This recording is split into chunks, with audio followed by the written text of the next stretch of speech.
My husband insulted me at my brother's wedding. I only said, "Please don't drink here, my family doesn't know that you drink." But he looked at me like I was nothing and said, "It's my life and my money. Your family has no right to tell me anything." These words cut me deeply, not because he drank, but because he said them in front of people I loved.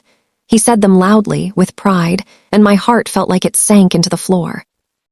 I stood there trying not to cry while the music played behind us, and everyone laughed like nothing had happened. I remember the hall decorated with warm yellow lights and white roses. My brother had dreamed about this day for years, and I had promised myself I would make sure nothing went wrong. But my husband, Daniel, arrived already half drunk. He held my arm too tightly and kept whispering things that made me uncomfortable. I tried to stay calm because it was my brother's special night, but Daniel didn't care. He wanted attention, and he wanted to show that no one could control him. When I asked him politely to stop drinking, he shouted at me. Some guests turned their heads. My aunt looked at me with worried eyes. I felt small, embarrassed, and alone. Later that night, when the wedding ended, I helped my family clean the hall. Daniel disappeared somewhere, and I tried to search for him quietly so no one would worry. I found him outside near the parking lot, yelling at two waiters for no reason. His face was red, and his hands were shaking from the alcohol. When he saw me, he pushed me away and said he didn't need a babysitter. I stepped back and swallowed the pain rising in my chest. I used to believe that love meant patience, but in that moment, I felt something cold growing inside me, something sharp and angry. When we returned home around midnight, his anger grew even more. He threw his jacket on the floor, cursed at the house, cursed at his job, cursed at me.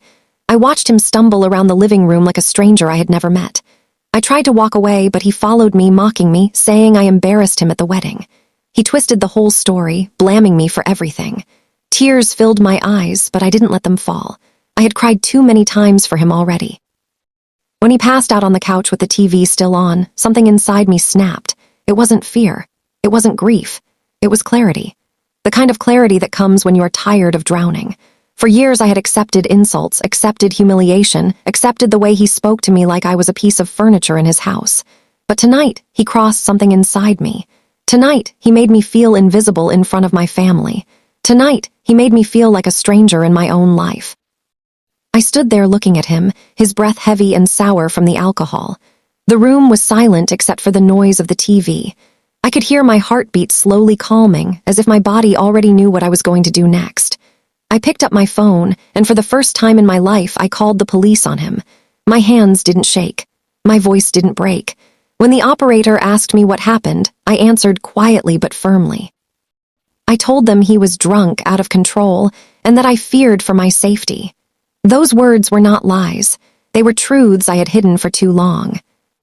While I waited for the police to arrive, I sat on the stairs and listened to the sound of my own breathing. I remembered the girl I used to be before marriage, the girl who loved writing, loved late-night drives, loved laughing loudly without apologizing. She felt like a ghost now, living somewhere deep in me, waiting to be freed. I realized I owed her something. I owed myself something. The police arrived at 1:14. 2 officers knocked on the door. The sound was strong and cold in the quiet night. Daniel woke up shocked, confused, trying to stand, but he fell back on the couch. When the officers walked in, he tried to act normal, tried to act like he was sober, but his words slurred and his steps wobbled.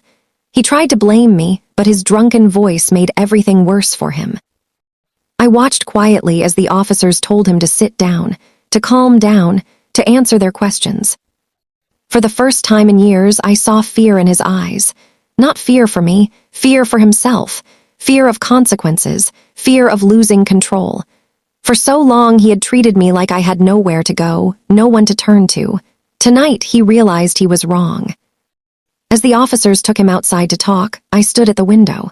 The cold winter wind touched the glass and I suddenly felt lighter. It was not revenge yet. It was only the beginning. He had humiliated me in front of people I loved. He had torn my confidence piece by piece.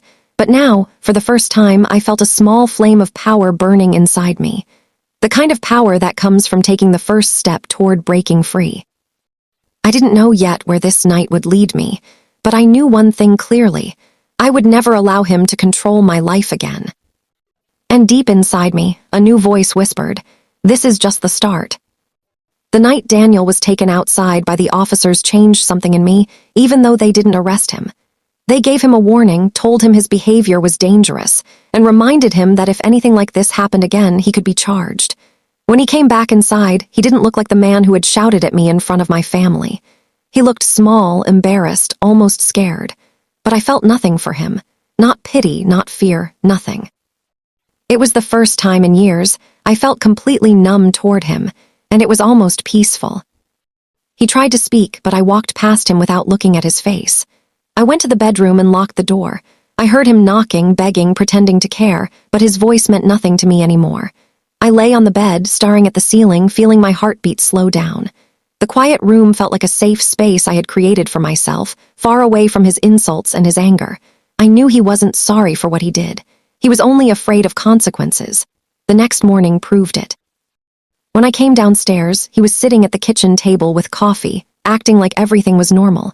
He said, "You didn't have to call the cops, you made me look bad." I didn't answer. He repeated it again, louder this time, just like always, expecting me to react. But silence is stronger than anger. My silence broke him in a way my tears never could. He slammed his cup on the table and stormed out, and I watched him leave without feeling a single thing. That day I drove to a small cafe near the river, one I used to visit before marriage. The quiet sound of water made me feel alive again. I opened my notebook, something I hadn't done in years, and started writing everything I had been holding inside. Every insult, every humiliation, every night he came home drunk, every moment he made me feel worthless. With each sentence, I felt as if I was pulling heavy stones off my chest. I stayed there for hours, and when I closed my notebook, I felt like I had opened a door to a new version of myself. Over the next week, Daniel pretended to behave better, but fake kindness has a smell, and I could feel it in the air. He apologized in soft words, bought flowers, tried to touch my hand, but nothing reached my heart. Sometimes revenge doesn't start with a plan. Sometimes it starts with distance. Distance that grows from silence, from remembering your own worth, from refusing to tolerate disrespect even once more. One night when he came home late again, he expected me to wait at the door like always. But I was sitting on the couch, calmly working on my phone. He stood there surprised. I didn't ask where he had been. I didn't care. My lack of interest made him feel invisible, and that scared him more than anything. Men like him don't understand love, they only understand control. And when they lose control, they fall apart. He started checking my phone, trying to read my messages, trying to know where I went during the day, something he never cared about before. It wasn't because he loved me. It was because he could feel me slipping away and he didn't know how to stop it. I watched him panic silently. I didn't fight. I didn't explain. I let him drown in his own insecurity while I planned the next steps of my freedom. The real turning point came at a family dinner 2 weeks later. My brother invited us, wanting to make sure everything was okay after the wedding incident. I didn't want to go, but I went for my brother. Daniel walked in acting sweet, greeting everyone, pretending to be the perfect husband. But my family wasn't blind. They could see the change in me. They knew something deeper was happening. Halfway through dinner, my mother asked, "Are you okay, sweetheart?" I looked at her, and for the first time I didn't hide. "I will be," I said softly. Daniel stiffened beside me, and I could feel his fear growing. He knew those 3 words meant something big was coming. After dinner, he tried to rush me to the car, but my father stopped him politely and said, "I need to talk to my daughter alone." Daniel's face turned red with discomfort, but he couldn't argue. Standing outside in the cool night air, my father asked if Daniel had hurt me. I didn't lie. I told him everything except the police part. His eyes turned cold with anger, not at me, but for me. He hugged me tightly, and in that moment I knew I wasn't alone. I wasn't trapped. I had people who loved me more than he ever could. People who saw my worth even when he tried to erase it. The ride home was silent. Daniel kept gripping the steering wheel, waiting for me to say something, but I didn't. Silence became my weapon. Silence became the sharpest revenge. He knew he was losing me, and it terrified him. When we reached home, he said, "You're ruining our marriage." I looked at him calmly and said, "You ruined it the day you disrespected me in front of my family." Those words hit him harder than any slap could. He tried to talk, tried to explain, tried to twist the story like always, but I walked away. I didn't fight. I didn't shout. I simply removed myself from his reach. Over the next few days, I started changing everything inside the house. I cleared my closet. I organized papers. I separated my things from his. He noticed, of course, and every time he tried to ask, I just said, "I'm just cleaning." But each quiet action was a step toward freedom. Daniel didn't know it yet, but I had already spoken to a lawyer. I had already learned my rights. I had already started preparing for a life without him. Revenge was no longer about hurting him. It was about rebuilding myself so strong that he would regret ever trying to break me. And he would. Sooner or later. This calm before the storm was only the beginning. Daniel always believed that I would stay no matter what he did. He believed his anger, his drinking, his insults were things I would quietly accept because I had accepted them for years. But he didn't understand something important. A woman doesn't leave when she is weak.